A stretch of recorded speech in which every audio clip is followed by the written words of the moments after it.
తిరుమల లడ్డూలో కల్తీ లేదని తేల్చిన సిట్, ఇప్పుడు తప్పు ఎవరిది? ఏ. వైసీపీ, బి. కూటమి ప్రభుత్వానిది.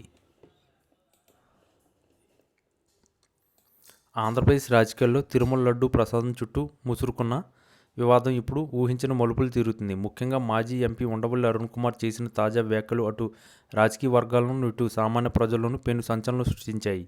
లడ్డూ తయారీలో వాడే నెయ్యి కల్తీ జరిగిందని జగన్మోహన్ రెడ్డి ప్రభుత్వంపై వచ్చిన ఆరోపణలు కేవలం రాజకీయ ప్రయోజనాల కోసమేనని ఉండవల్లి అభిప్రాయపడడం గమనార్హం. ప్రస్తుత అధికారంలో ఉన్న వారు జగన్పై మరియు గత ప్రభుత్వ యంత్రాంగంపై చేసిన ఈ ఆరోపణలు భవిష్యత్తులో తీవ్ర పరిణామాలకు దారితీస్తాయని ఆయన హెచ్చరిస్తున్నారు.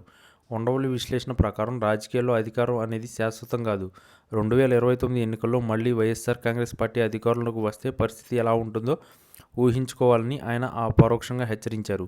అప్పట్లో జగన్ పైన కల్తీ ముద్ర వేసి వ్యక్తిత్వ హననానికి పాల్పడిన వారిని ఆయన ఖచ్చితంగా వదిలిపెట్టరని ఉండవల్లి చేసిన వ్యాఖ్యలు ఇప్పుడు సోషల్ మీడియాలో వైరల్గా అవుతున్నాయి.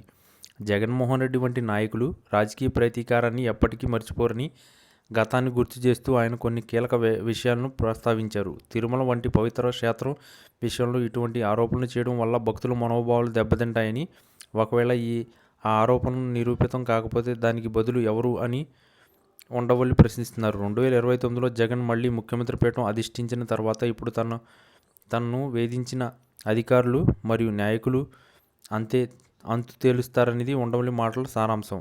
ఇది కేవలం ఒక హెచ్చరిక మాత్రమే కాదు, రాజకీయాల్లో రాబోయే పెను తుఫానుకు సంకేతంలా కనిపిస్తుంది.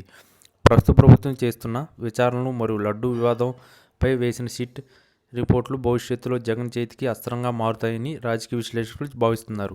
ఈ వివాదం వెనుక ఉన్న అసలు నిజాలు తేలకముందే జగన్ని దోషిగా నిలబెట్టడం సరైన పద్ధతి కాదని ఉండవల్లి కొండబద్దలు కొట్టినట్లు చెప్పారు. అధికారంలో ఉన్నప్పుడు ఏ నిర్ణయం తీసుకున్నా అది చట్టబద్ధంగా ఉండాలని, ఒకవేళ రాజకీయ కక్ష సాధింపు చర్యలకు పాల్పడితే అది తిరిగి వారికే చుట్టుకుంటుందని ఆయన గుర్తు చేశారు. ఉండవల్లి చేసిన ఈ సంచలన వ్యాఖ్యలు చూస్తుంటే రాబోయే రోజుల్లో ఆంధ్రప్రదేశ్ రాజకీయాలు మరింత వేడెక్కడం ఖాయమనిపిస్తుంది. జగన్మోహన్ రెడ్డి 2029 లక్ష్యంగా అడుగులు వేస్తున్న వేళ ఉండవల్లి ఇచ్చిన ఈ లీక్ ఇప్పుడు ప్రత్యర్థుల గుండెల్లో రైళ్లు పరిగెత్తిస్తుంది.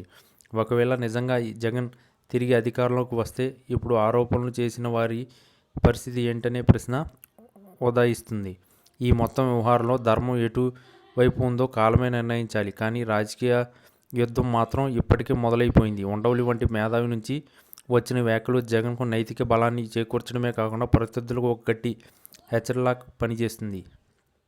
ఈ వీడియో కనుక మీకు నచ్చినట్లయితే please like, share and subscribe channel. మరిన్ని వీడియోస్ కోసం మా ఛానల్ని సబ్స్క్రైబ్ చేయండి.